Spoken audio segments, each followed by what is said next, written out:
thank you to this very important event that we are having today. We're hoping to try to understand a little bit better genocide in the Russia-Ukraine conflict.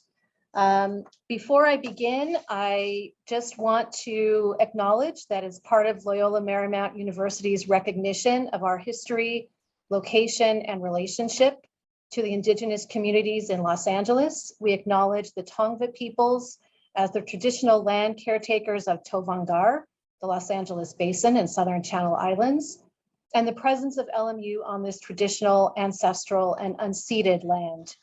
We are grateful to have the opportunity to live, study, create, and be in this place.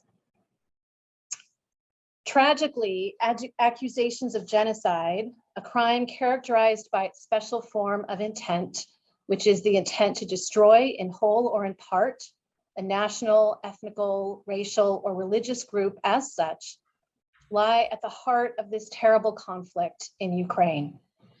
President Putin justified Russia's aggressive use of force in Ukraine in part on the basis that Ukraine was committing genocide against ethnic Russians living in the eastern part of Ukraine, a claim for which it has produced no evidence and for which few believe there is any evidence.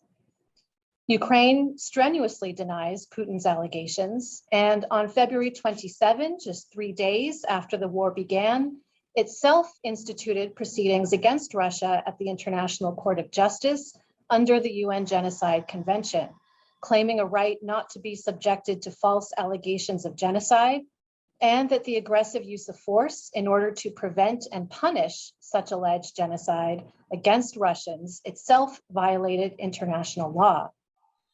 Moreover, as the war drags on and new terrible evidence emerges daily of Russian atrocities in Ukraine, for example, just this morning, we read about horrific civilian massacres in the Kyiv suburbs of Bucha and Irpin. More and more people are asking whether Russia itself is in fact committing genocide in Ukraine. Our goal today is to explore and better understand genocide in this conflict. However, we cannot have that conversation without first acknowledging the immense suffering that the people of Ukraine are experiencing and will continue to experience well beyond the end of active fighting. Our hearts, as well as our thoughts, are with them and with you.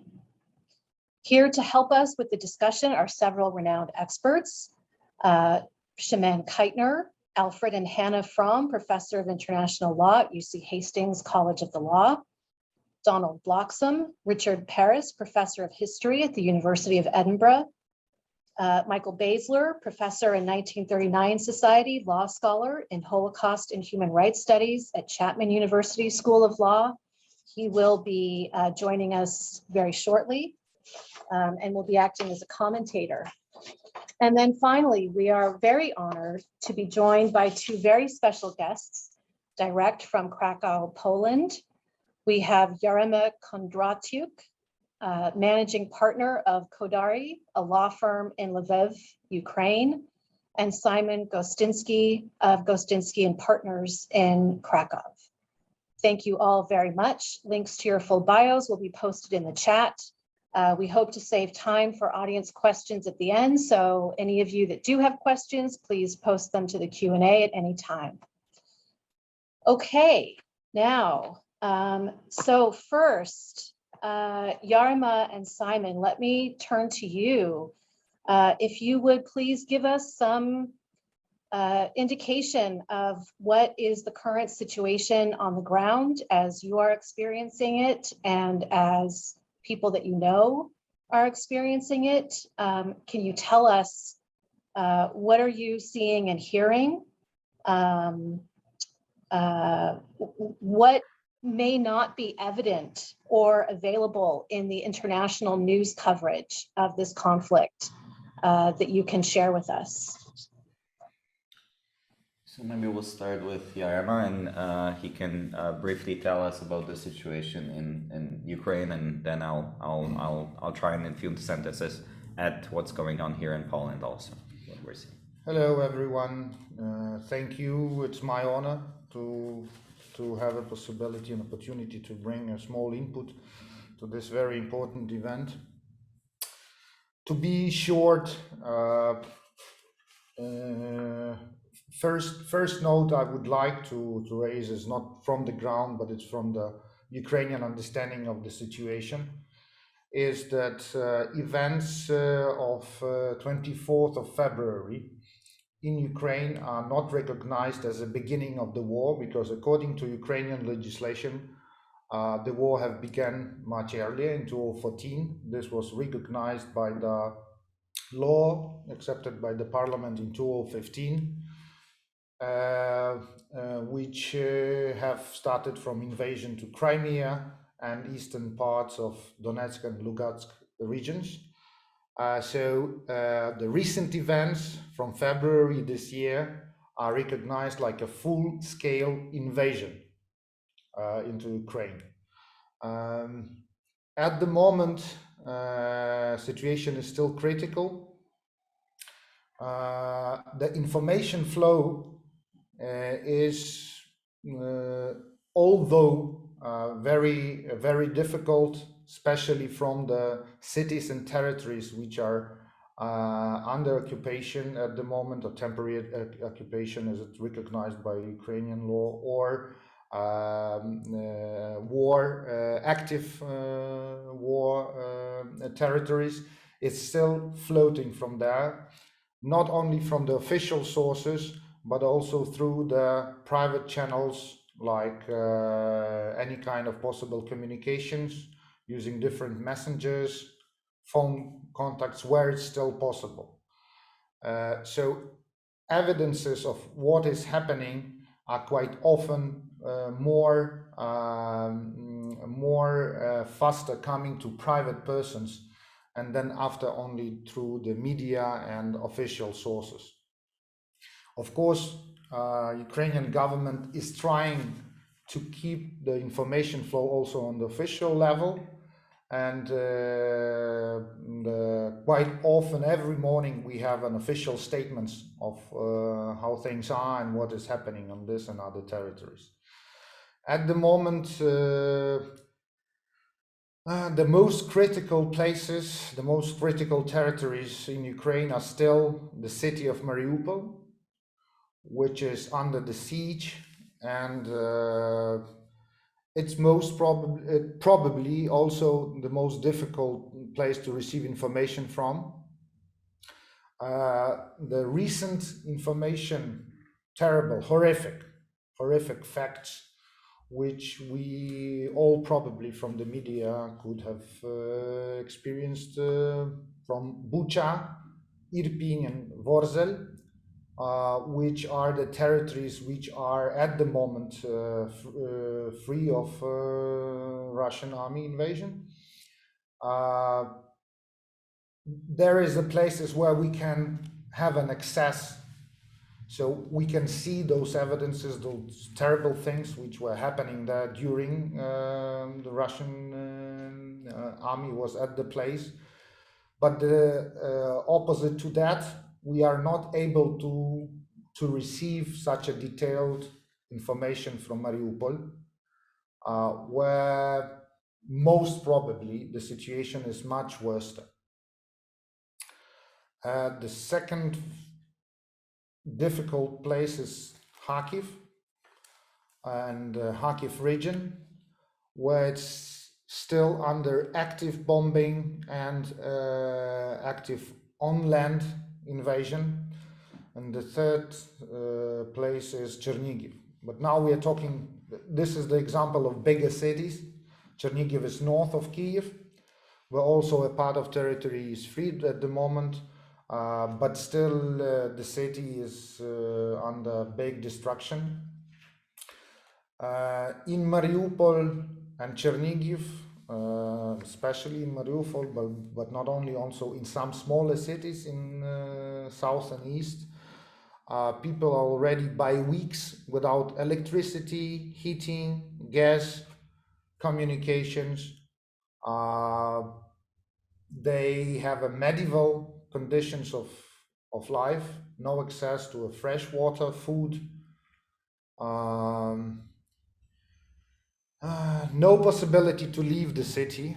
According to Ukrainian official estimation, there are still 130,000 people in city of Mariupol without a possibility, as of the date, to leave the city.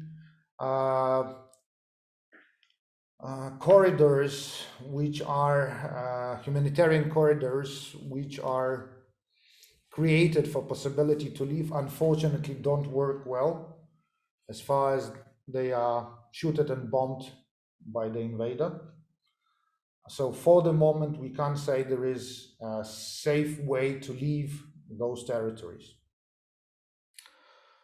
The recent information received from Bucha and Irpin and Vorzel, we are afraid, but we guess so, is just an example of what is happening also in other territories which are under the Russian invasion. Those examples, unfortunately, we knew them also from other territories, but not having a possibility of a clear confirmation of that. At the moment, all these facts are documented. Of course, my mistake, not all these facts, but the facts which are known at the moment are documented. The appropriate actions are conducted by Ukrainian State General Prosecutor. Special groups are formed by Ukrainian prosecutors and police to investigate and to document. Around 410 bodies are already delivered to Kiev for expertises, but according to the official information, a lot more are staying at the places. Ukrainian people are suffering all over Ukraine together with this part of people who are directly under influence of this terrible invasion. There is, in a true fact, not a safe place in Ukraine at the moment. My hometown, Lviv, was considered as a safe one until the recent happenings a week ago and 2 weeks ago, where the city was also shot by rockets. Around on that day, around 80 rockets were shot from the area of the Black Sea and from the territory of Belarus. So unfortunately, every territory in Ukraine which was considered to be safe a couple of weeks ago is considered to be comparatively safe in compared to other territories.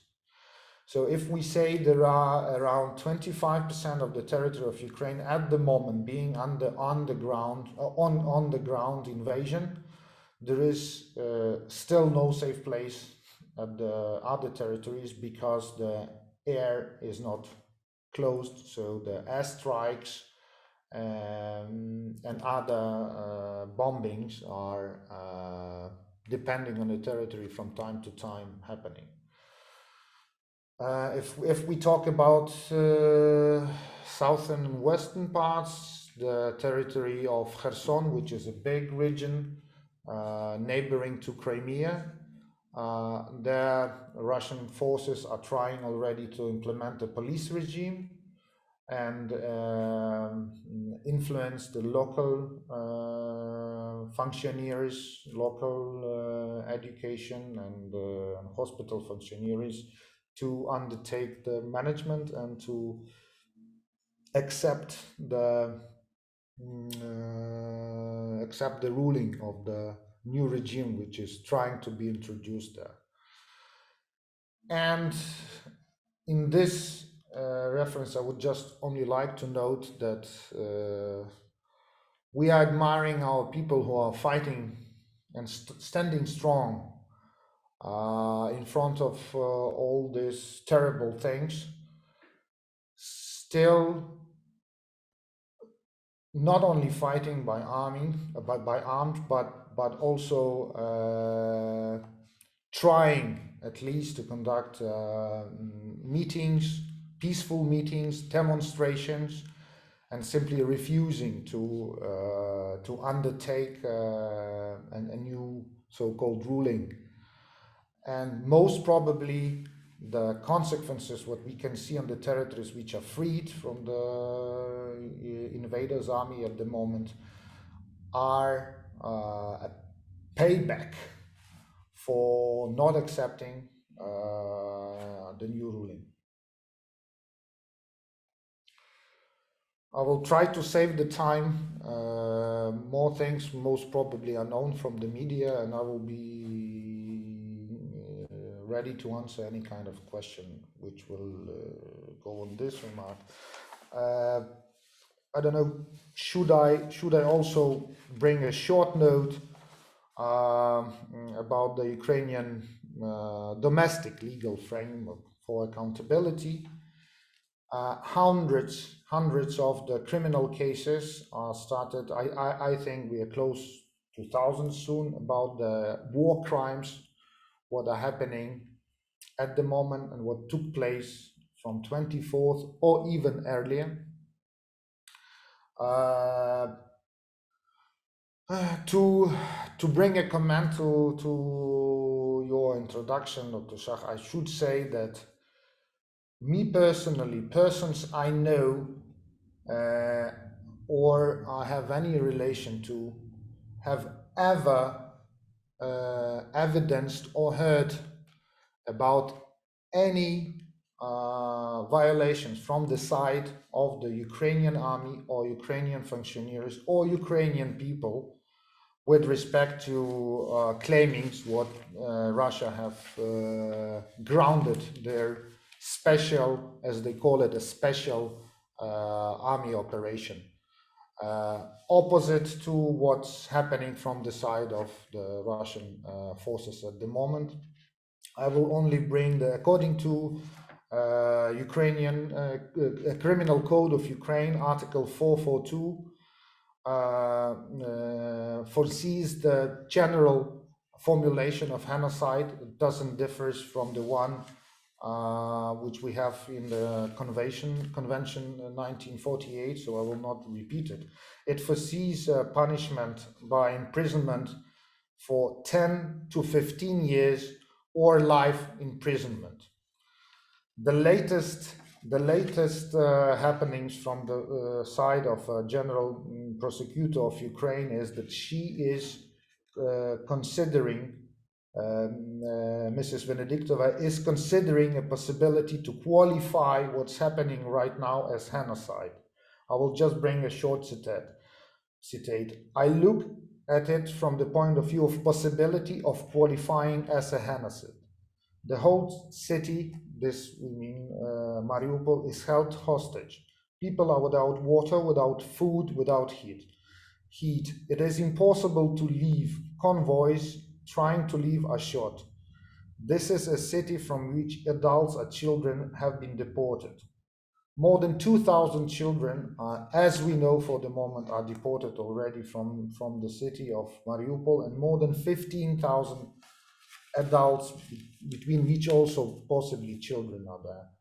Those data are from the few days ago, before the evidences from Bucha, Irpin, Vorzel, and other cities are coming to our knowledge.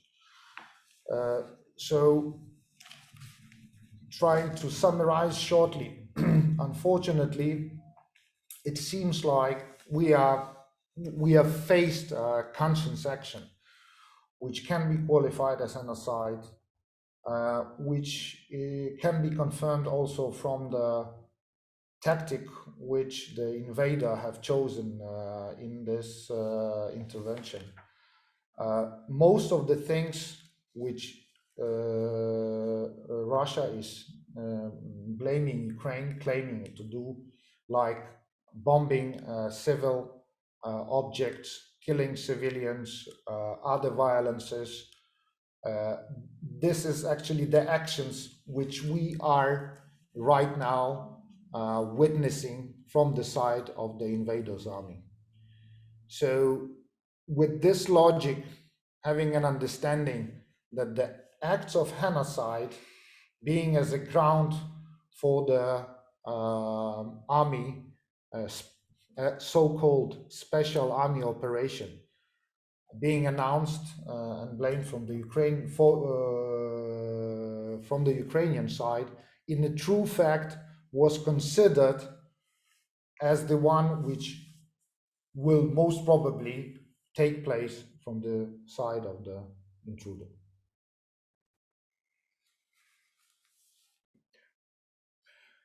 So, in terms of a situation which we're seeing in Poland here, in Krakow and other cities around, so Poland has become in a sense, a hub for, on one side, humanitarian aid that's flowing into Ukraine, military aid, and Poland has also become a shelter for mostly women and children who have crossed the Ukrainian-Polish borders. As of, I think yesterday or today, we have 2.5 million Ukrainians who have crossed the Polish-Ukrainian border starting February 24th. Poland, in terms of population, has roughly the same population as California. California has slightly more, so this gives you a rough understanding which actually refugee crisis we are experiencing. On the other hand, it's very well managed because it's been managed by the fact that my countrymen have opened in a lot of examples their homes, apartments, and have welcomed these people here. So you don't really see refugees sleeping in, I don't know, train stations, some public spaces. Everybody has, by now, at least until now, we managed for everybody to find some form of shelter. A lot of time in private homes. We all, or I've been asked personally to help people and just come people that I've never met sleep with us in our house or with my mom. We have our associates in our law firm have people that they've never met, and they're staying with women, with their children. We're helping them with finding schools, whatever things they need, healthcare, and so on. In a sense, it's a crisis, but until now, it's been quite well managed. There is a legal framework. Basically, everybody who has come as of 24th of February, even if these people didn't have any passports, all they needed was some form of identification to cross the border. Once they cross the border, they can stay here legally for 18 months. They can work here legally. They have access to healthcare, and so on and so on. In terms of topics which are probably more relevant to our today's topic is our public prosecutor has started a proceeding here. As one can imagine, due to the fact that we welcomed, like I said, roughly 2.5 million people. Some have probably gone to maybe some other countries, but actually most of them are here. A lot of these people have evidence or have been witness to terrible things happening in Ukraine. That's why our public prosecutor has initiated a criminal proceeding. There is actually as I understand, a joint team also between the public prosecutors of Ukraine, Lithuania, and Poland working together. Also, our Polish, in a sense, the Polish proceeding before the public prosecutor is a subsidiary proceeding to the proceeding initiated by the International Criminal Court. So as far as we understand, the public prosecutor and their officers have met with representatives of the ICC to coordinate the proceeding, because the idea is that whatever is happening in the Polish criminal proceeding it's a subsidiary proceeding to what's going on in The Hague. Just by the fact that there are so many people here, and many of them have been witnessing things, or maybe they even have pictures, videos of things happening. The public prosecutor, as far as we understand, has until, from what I read, mid-March, heard over 300 different witnesses already. There is a special helpline set for people to call. We as law firms have received letters from our bar association asking if there is anybody who comes to our law firm and just asks for legal help, and that we learn that they have heard something or witnessed something or they know something, that we urge these people and help these people to contact the public prosecutors for them to give their statements. So this is what's happening in terms of us being involved in the uncovering of these crimes. What I found a little bit maybe interesting from a legal perspective, that my understanding is that currently the Polish proceeding, sort of our internal provisions, the Polish provisions, which are the basis for this prosecutor proceeding to be running currently, is a crime of aggression. It's not currently, at least when it started, was initiated, it was not recognized as going into as genocide, which is also the Polish criminal code has a special provision on genocide. But the current when the proceeding was initiated, the basis for it was Article 117 of the Polish Criminal Code, which actually stipulates the crime of aggression. So basically, from what we're seeing in Poland, this is what we're seeing. Poland there's nothing in terms of war crimes going on. Poland is safe. There is nothing going on in terms of war, any of those actions. So it's really a home and a shelter for over 2 million people that have come over here, and we're just trying to do our best to just make their life as the best that we can. But at the same time, in terms of documenting and helping the Ukrainian authorities, the prosecutor, the proceeding in the International Criminal Court, we're doing this also. There is a lot of things happening in terms of just taking evidence and documenting things. This is it. Thank you both so much. That was so informative. And I think between your two presentations, we see the worst and the best of humanity, as plays out so often in war and conflict. Thank you. Professor Keitner, I want to turn to you to tell us a little bit about this case brought by Ukraine at the International Court of Justice under the Genocide Convention. There are some unusual features of this case in terms of Ukraine's claims against Russia. We have already the order on preliminary measures from the court, which also which ordered preliminary measures, but there are also some unusual features of that order in terms of what the court has said regarding the nexus between the use of force and genocide. And then, of course, we have some challenges in the implementation, because as we can see clearly, as much as there is law and a legal framework, and not only the ICJ, but also the International Criminal Court, as was mentioned, to bring claims, that has not stopped the harm. So tell us a little bit about this case and how we understand the claims.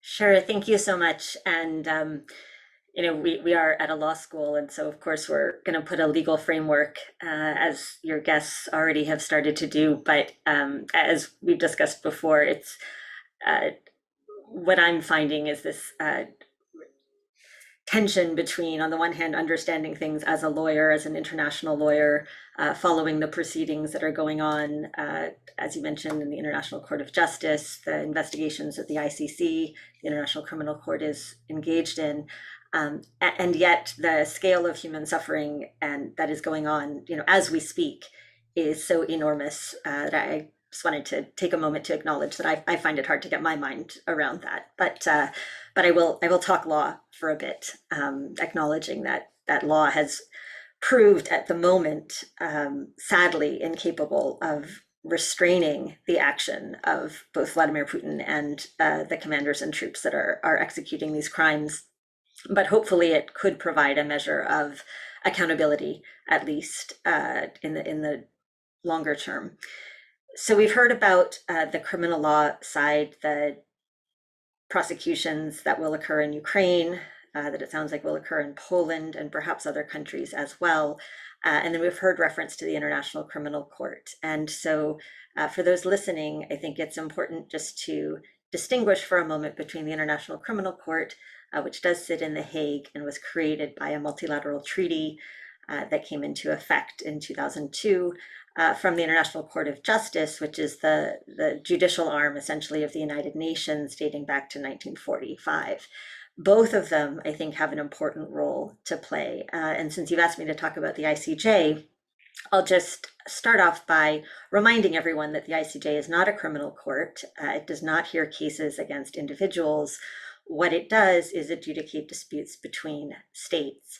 And like the ICC, like any international court, the ICJ needs to have a basis for exercising jurisdiction, because at the end of the day, jurisdiction in international courts and tribunals is based on state consent. The International Criminal Court has jurisdiction over the situation in Ukraine, in fact, dating back to 2014, because Ukraine has submitted a declaration accepting the jurisdiction of the ICC, and that covers all of the crimes occurring on Ukrainian territory, regardless of the nationality of the perpetrator. The ICJ similarly needs to have a basis for exercising jurisdiction in order to entertain claims by Ukraine against Russia. Ukraine initially brought a series of claims under two other multilateral treaties, the Terrorism Financing Convention and the treaty prohibiting racial discrimination, and secured provisional measures actually in that case several years ago. And those provisional measures, it's sort of like the US equivalent of a preliminary injunction, called upon the parties not to take any steps to exacerbate the dispute. And of course, as we can see, that preliminary measures order has been violated egregiously. Similarly, as you mentioned, just 3 days after this most recent invasion, a group of lawyers supporting Ukraine brought a case under the Genocide Convention. And the reason Ukraine was able to do that is because both Ukraine and Russia are parties to the Convention Against Genocide.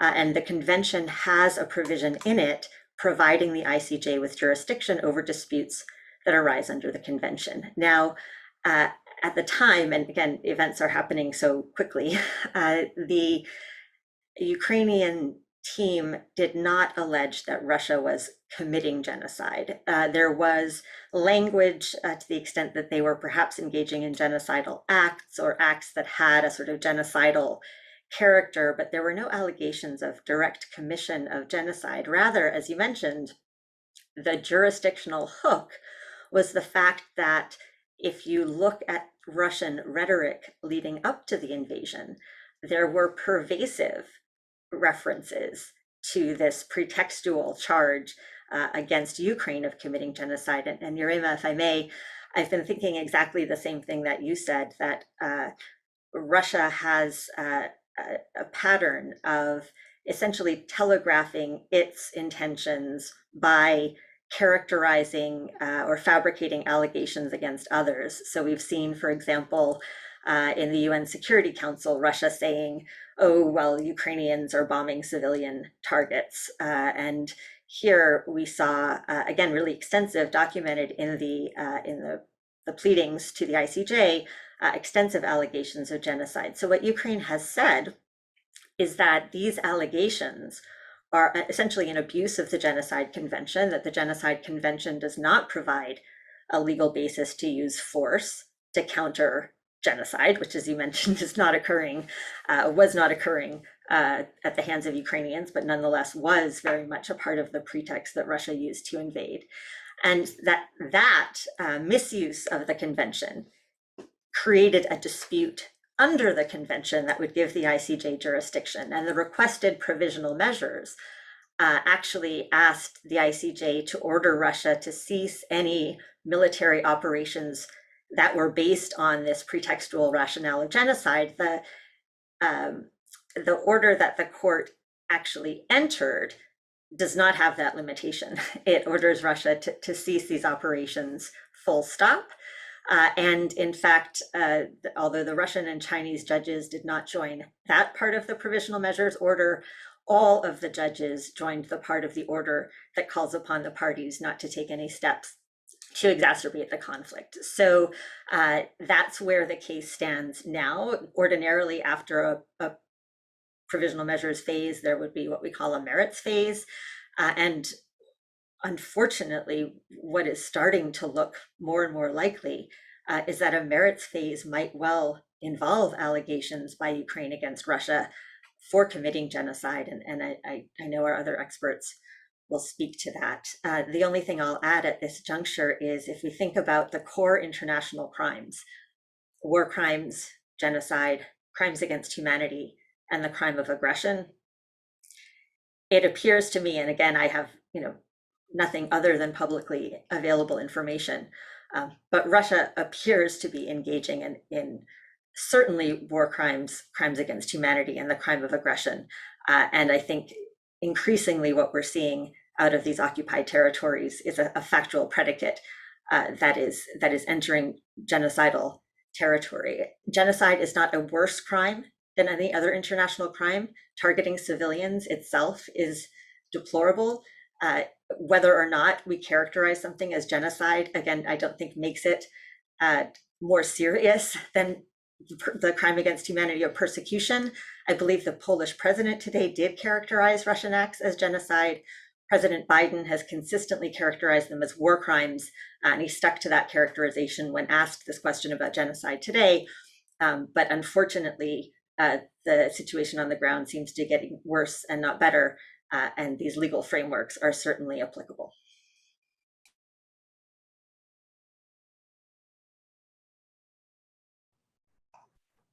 Thank you, Professor Keitner. I have many questions for you, but with that, perhaps what we should do is turn for a few minutes to Professor Bloxham, who is a historian specializing in genocide, war crimes, mass atrocities. Professor Bloxham, perhaps you can help us to understand the factual predicates for genocide and other mass atrocities. As Professor Keitner mentioned, war crimes, crimes against humanity, there is no hierarchy of international crimes.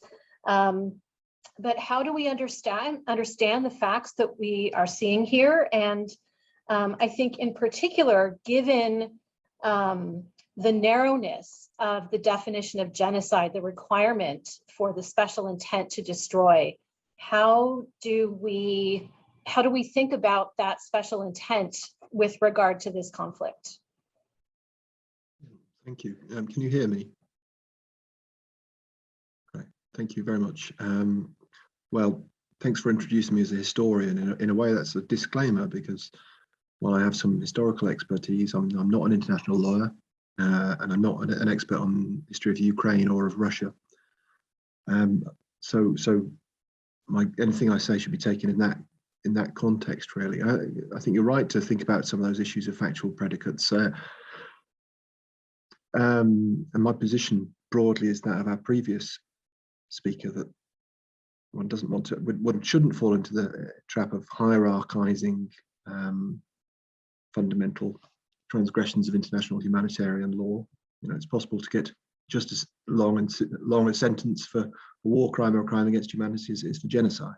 These are there may be some analytical distinctions between some of them that are worth bearing in mind. There may be some analytical distinctions that will be erased depending upon the further evidence that becomes apparent. And I'm equally only have at my fingertips material that's in the public domain at the moment. So everything is very, I'm being a historian. My first instinct is to be, is to reserve judgment about the G word at the moment. Definitely, there are. Perhaps clearly the word genocide is a real mobilization slogan. It's become that over the decades, and obviously that's one of the reasons that Russia is deploying it in this very cynical way. It has a deeper valence in Russia in some sense, because genocide doesn't just tie into the Genocide Convention. It ties in deeply in that, in Eastern Europe and in Russia and also in the Soviet memory with Nazism. And that's the other big allegation that's spuriously thrown against Ukraine, is that this is a hotbed of Nazism. Of course, there are a small minority of neo-Nazis there, but this kind of libel is being thrown at the entire Ukrainian political establishment. And that's very much a way of course, then justifying the so-called project of denazification, which is one of the things that we are being led to understand might be one of Putin's war aims. But that whole kind of complex of very negative buzzwords, genocide, Nazism, are quite consciously being deployed by Russia to legitimize its own actions. And there is clearly an element of projection there, as all previous speakers have talked about, projecting the very worst things onto one's enemy when one is engaging in some of these things oneself. The evidence from Bucha is, of course, it's terrible, but alas, unfortunately, not particularly surprising. And it looks like there may be more to come out. Well, I'm sure there'll be more to come out, not just from the other towns around it, but Borodyanka, we hear also about possibilities of similar sorts of things being revealed there. But I absolutely agree with Szymon that Mariupol and those areas that have been exposed to protracted artillery bombardments will, I'm sure, dwarf in civilian casualties that which has come to light so far. One thinks through comparators to the siege of Grozny in the Chechen wars in the not too distant past. Is the pattern of anti-civil, let's think as it were of the Actus Reus element of genocide, is the pattern of anti-civilian atrocities yet sufficiently broad and systematic that we can infer, in the absence of explicit or written evidence, say, a genocidal intent? Is it broad enough to infer a genocidal pattern thus far? Well, I'd probably say no, but that may be just a function of the fact that we don't have evidence. Enough evidence. So, at the moment, I don't think genocide has happened, but as always, or is happening. But that's, always, these things are always dependent upon evidence that's forthcoming, and a greater knowledge of what's going on. Clearly, war crimes have occurred. There's also quite a broad and slightly blurred interface between war crimes and crimes against humanity. But I would say, crimes against humanity have occurred too, obviously, and this is clearly as an open and shut case of aggressive warfare. What I would say, in terms of thinking of kind of the pattern of atrocity, I say the jury must still be out, and one would require a lot more evidence, really, I think, to conclude on genocide. But there are some, when we're thinking about retreating from kind of discussion of specific acts of atrocity to thinking about the mindset that might be driving this process. Well, again, we don't quite know enough about the full extent of Russian war aims and what might happen if they were successful in this war against Ukraine. But there are some, very unpleasant messages that from which we might infer. I'm thinking, for instance, of this report on RIA Novosti, this state-owned Russian broadcaster, and their article, and I only have this in English translation from various outlets. It's an article entitled "What Should Russia Do with Ukraine?" This is a kind of journalistic opinion piece. It's not the Kremlin, but nevertheless, this is in some sense a sort of mouthpiece of the regime. I think it's okay to say that. It's a propaganda outlet.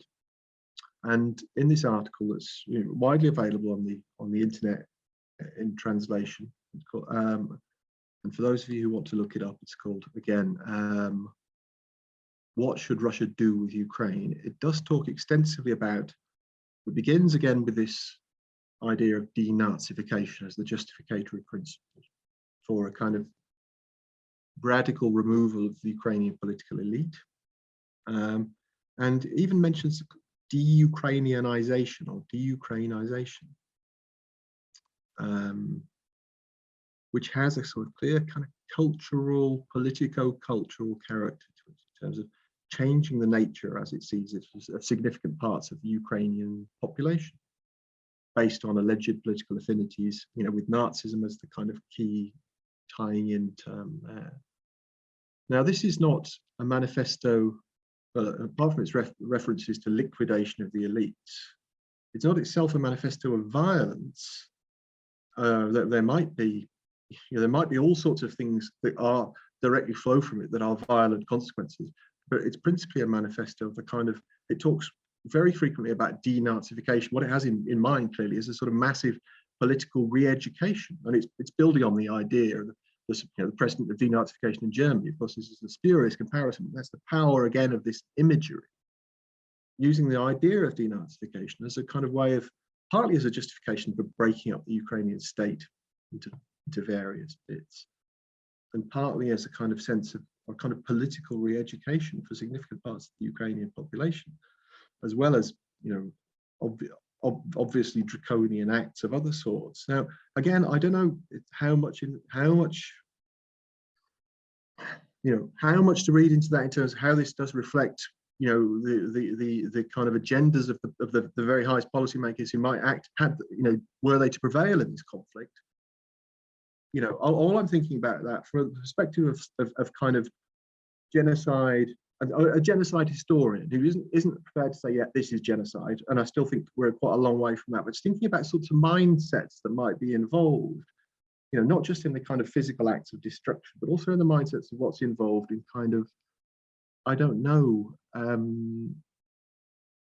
there's a kind of strand of thinking there which is sort of very worryingly familiar about changing the mindset of a whole people in a way which involves very radical, coercive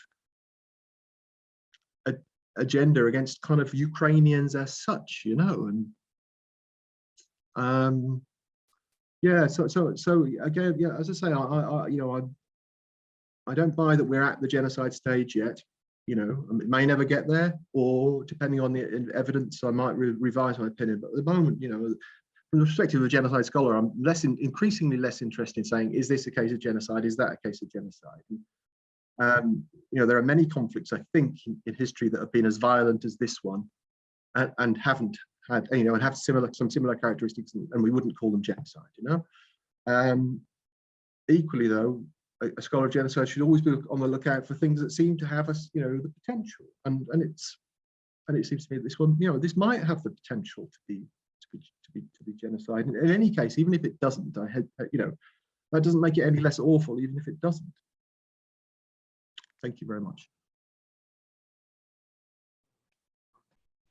Thank you, Professor Bloxham, for those, I think, very good sort of contextualizing of this conflict, and helping me certainly to understand the denazification agenda and sort of denazification claims that Russia is making, which as a lawyer have really have not made any sense to me at all. I'm conscious of our time, and there's so much we could spend at least another hour with this panel. I want to get to Professor Bazyler for just a few comments, and then we do have some great questions in the chat. And I also have, if we have time permitting, more questions to ask. So Professor Bazyler, what is your comment? What is your take on this as a Holocaust scholar, a lawyer, a historian, and a humanitarian?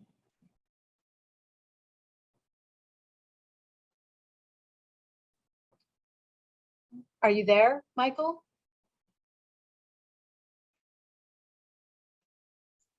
Looks like you're trying to speak, but we can't hear you.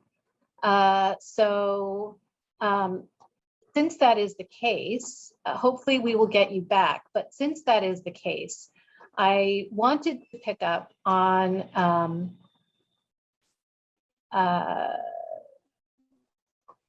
let's see. I wanted to let me pick up on the strand of what the protected group might be. And I think Professor Bloxham, you alluded to this a little bit in... concerns me, and this is something... Oh, there you are. Michael? Michael? I don't know. But Professor Bloxham, how do we understand, and Professor Keitner, if you feel free also to jump in on this. So there are 4 protected groups listed in the definition of genocide. The target groups based on race, ethnicity, religion, or nationality. I think in the case of Ukraine and Russia, and Simon and Yarema, feel free to jump in here as well and correct me if I'm wrong. But I believe we have a commonality of race, ethnicity, and religion between Ukrainians and Russians. And so this might be a situation where we're looking at genocide based on nationality. Professor Bloxham, Professor Keitner, how might we understand genocide on that basis? Has there ever been a genocide, an adjudicated genocide based on nationality? And how might that framework differ from some of the other forms of genocide? Professor Keitner, would you? I'm perfectly happy to, but I think you. No, you jump in first, and then I'm happy to say something. Well, I suppose in this case, well, it's interesting, isn't it? Because if one's imagining let's imagine that what I project Russia's maximal goal might be, and then imagine that was fulfilled in terms of military conquest, right? Well, that would certainly involve the breakup of the Ukraine as we know it. Even in the article I just quoted, it talks about the Western Ukraine being probably indigestible by Russia somehow and becoming what it refers to as the Catholic territories.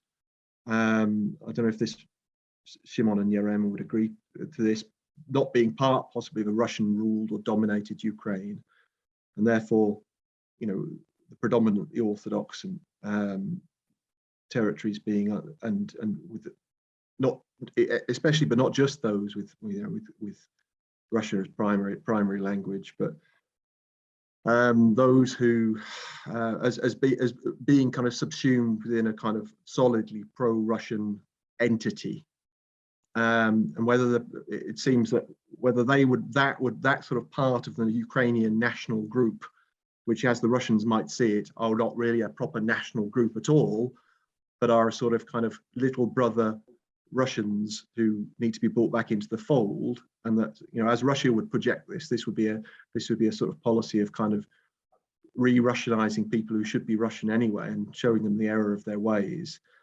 What to the rest of us might look like an attack on a significant part of the Ukrainian national group, right? That would be my reading of it. and this is full of conjecture and lack of knowledge about exactly what Russia intends, just to kind of inform speculation about what it might intend and what some of the logics of its statements are.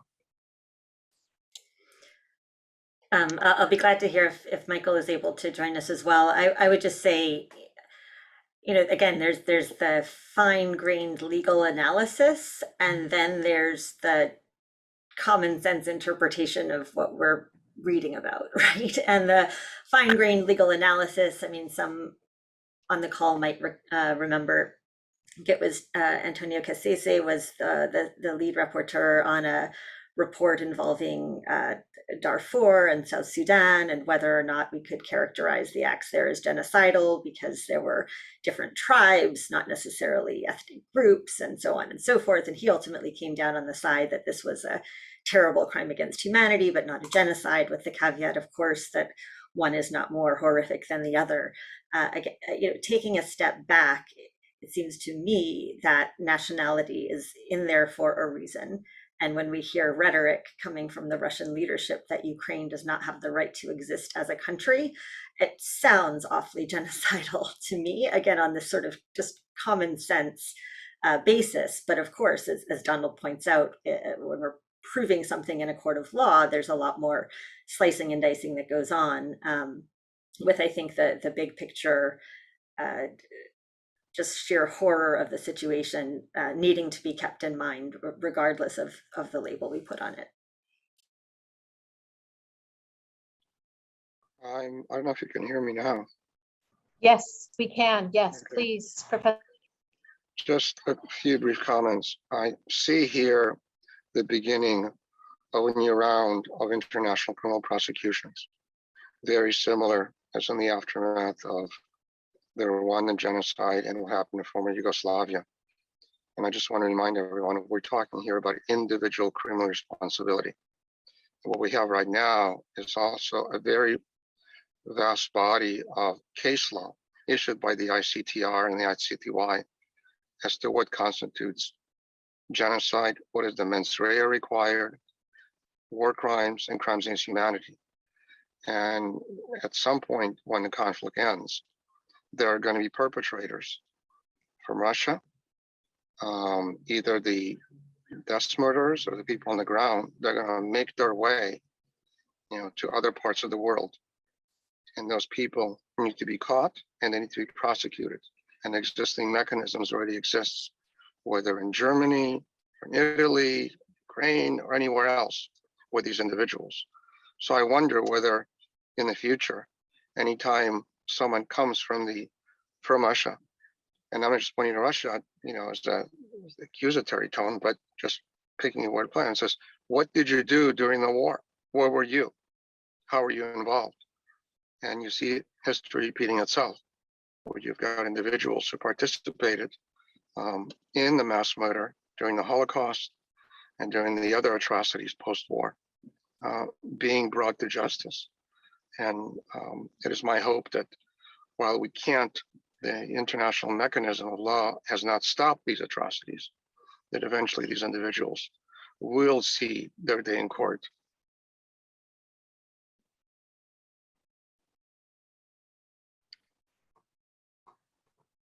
Thank you, Professor Bazyler and everyone. Our hour flew by and it's 1 o'clock here. And so we need to, I think, close out this conversation, but I know that we here will be certainly continuing to watch this conflict very closely. I hope that all of you will continue to do that as well. I think it's often said that, and Professor Bazyler, you can probably remember the words better than I can, but all that's required in order for bad things to happen is for good people to do nothing. So we hope that this event has been something at least, and Szymon and Yarema, as I said at the outset, our thoughts, our hearts, our prayers are with you and with the people of Ukraine, with your families, with your communities, with your government, and with everyone who is working assiduously towards an end to this active conflict. And so we're with you. Thank you all so much for your participation in this event, and we look forward to seeing you again.